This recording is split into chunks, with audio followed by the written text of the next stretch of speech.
Hello beautiful people and welcome to the channel Life After Narc. My name's Debbie and I talk about all things to do with narcissistic, abusive and toxic relationships, as well as looking at healing from them. And today's video, self-forgiveness after the narc. So I know what some of you are thinking is self-forgiveness. Surely this entire relationship was my fault. I think you know it wasn't. We're going to get into the body of the video shortly.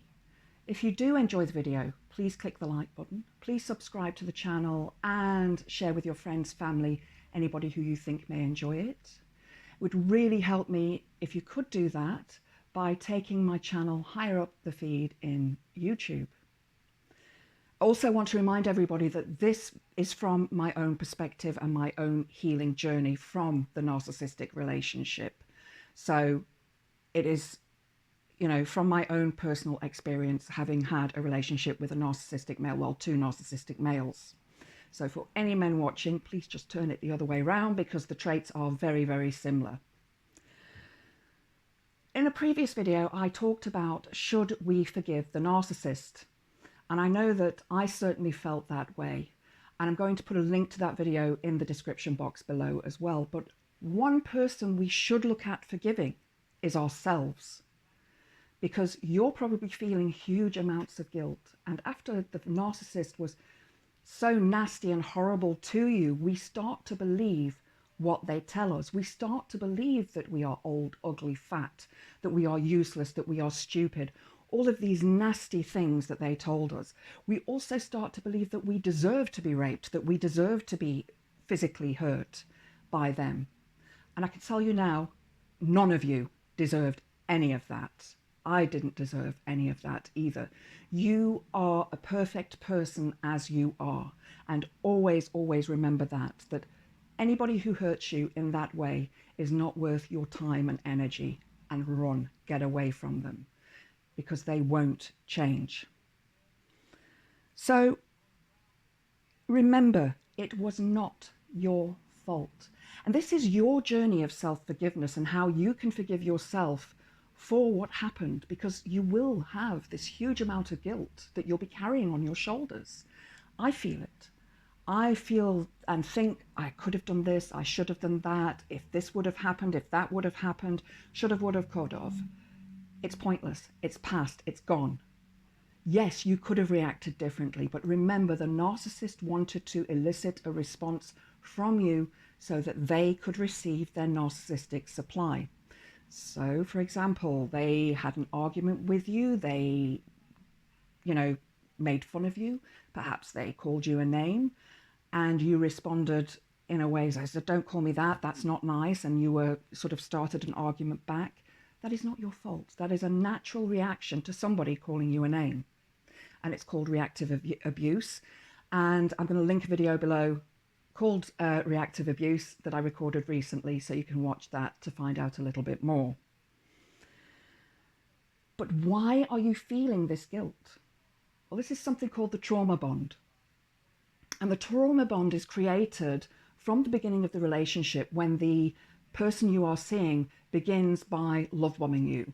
Love bombing is when they send you flowers, they tell you they love you early on, they take you out to all these fancy dinners and restaurants, perhaps taking you to watch the sunset or the sunrise, all of these wonderful things that you've always wanted from a partner, and it sounds fantastic. And maybe, just maybe, it is, but mostly it's not. This is the narcissist trying to ensnare you, drawing you into their little web. And then the devaluation begins, where they start to push you away. They tell you that you're not good enough, that you aren't pretty enough, that you are too fat, that you're too old, that you're too ugly, and so on. And the love bombing phase brings oxytocin into the body, which is a hormone that's released by the brain when we are feeling love and happiness. It's normally released, for example, after making love with a partner or when you've given birth to a child. And then in the devaluing phase, when they are hurting you, the cortisol is released into the body, and this creates this aggravation, this anger, and also adrenaline is released as well, which creates the fight or flight within the body, and you become defensive of what is going on, of what you are doing. So these hormones actually become addictive within the body. They are like drugs. And the narcissist, after the devaluation, will probably go on to love bomb you again. And then they'll devalue you again, and they'll love bomb you again. And this cycle can continue as long as you carry on the relationship and as long as the narcissist wants and gains their supply from you. And you will often think to yourself, they will say to you, for example, I won't do it again, I'm sorry, I love you. But you know that they will. And I really want you to take note of that and take note of the fact that the leopard, I know this is a corny saying, but the leopard never changes his spots. And it's true, he doesn't. So knowing this, having this awareness of the narcissistic relationship will hopefully help you in future relationships to recognize these traits, these red flags, and to step back and step away and care for yourself. So how do we forgive ourselves? How do we let go of the things that we think we did in the relationship that were wrong? Well, first of all, I want you to take your left hand and place it over your heart. Just hold your heart. Take a few breaths. In and out. Breathing in and out. Breathing in and out. Be aware of that connection between your hand and your heart. You may want to take your right hand and place it over the top. You may want to light some candles, some incense, perhaps listen to some gentle music at this time, whatever feels comfortable and right for you. And you can do this through the day whenever you need to. And I'd like you to come up with some sort of mantra that you can say to yourself. And I've written one down here that you can say to yourself, and I want you obviously to use your own name here, is Debbie, I forgive you. I forgive you for thinking that this person cared about you, for being the empathic person that you are, and hoping that they would change, believing that they would change. I forgive you for this. You are worthy. You are beautiful. You are strong. You've got this. You can do this. Debbie, I forgive you. And you can say this over and over again. You can hold your hands on your heart. It's like giving yourself a big hug.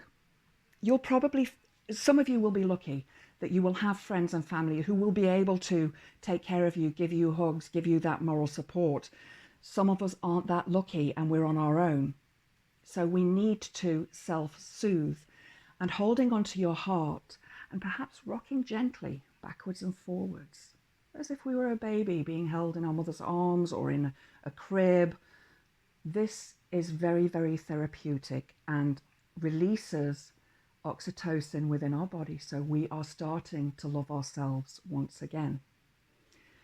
So all of this horrible devaluation, this gaslighting, this hurt, this pain, physical, emotional, spiritual abuse that's gone on, you'll feel guilty, or perhaps you feel guilty for it, and you need to forgive yourself. It is so important that you realize that you were not to blame for this relationship at all. This is something that we're not taught in school, and I really believe that it does need to be taught in school, that abuse against people in relationships is wrong, whether they are male or female. It makes no difference. It is wrong to abuse another person, to gaslight another person, to devalue another person. You know, if you feel like that, leave the relationship. And if you're the one receiving that, try to leave the relationship. I know it's hard, especially if you have children, if you have a home together or a business together. So you have to take charge of your own forgiveness, your own healing, and let go of that guilt that you feel because you were not at fault. Another thing that you may want to do, and I've spoken about the trauma bond that is created within the body, and I see the trauma bond with your ex-partner as being an umbilical cord that connects you to them. Now, even when the partner is long gone, from your relationship, every time you ruminate, think about them, want them back, or are expending your time on them, that trauma bond, that energy is being sent back to them. They are receiving it on an energetic level as supply. So how do we stop this? Well, as I say, I like to visualize this umbilical cord of the trauma bond connecting me to that narcissistic ex. And you need to take a pair of scissors, and you can use your fingers to do this. Or you can take a real pair of scissors. Perhaps you want to get a ribbon or a thread or a cord of some sort. Use black. It's an excellent color for imagining that negative energy that is between you. And use real scissors to cut that. And do that daily if you need to. Practice it daily. And every time you cut that cord, draw your energy back to yourself. Let all that negative energy go to them. Don't keep it. Don't hold on to it, because it's not doing you any good physically. You're holding on to these emotions. These emotions are energies within the brain. They are chemicals that are released in the body. And this creates this fight, flight, or freeze response within the body. And we get stuck here because we are used to having these hormones around our body. We're addicted to them. It's a drug. So I want you to remember that only you can heal yourself.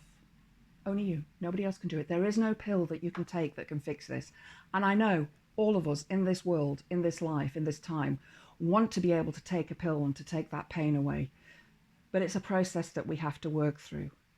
Mentally, we are scarred. We have been abused by these people. And, you know, the would have, could have, should have. I think back and think, well, I should have kicked them out after the first time they tried to rape and strangle me. I should have done that, but I didn't. So I hold the guilt for that. And this is where I need to release the guilt, because I didn't do that to myself. They did that to me. And I am not responsible for their actions and for their words. They are. Moving forwards with your life, creating a new life for yourself, but heal yourself first. If you don't start to love yourself, if you don't start to bring the positive energy back to your life, your self-confidence, your self-worth, you may well end up in a similar relationship and in a similar place. And it's because of the addiction to that love bombing and that devaluation with the trauma bond.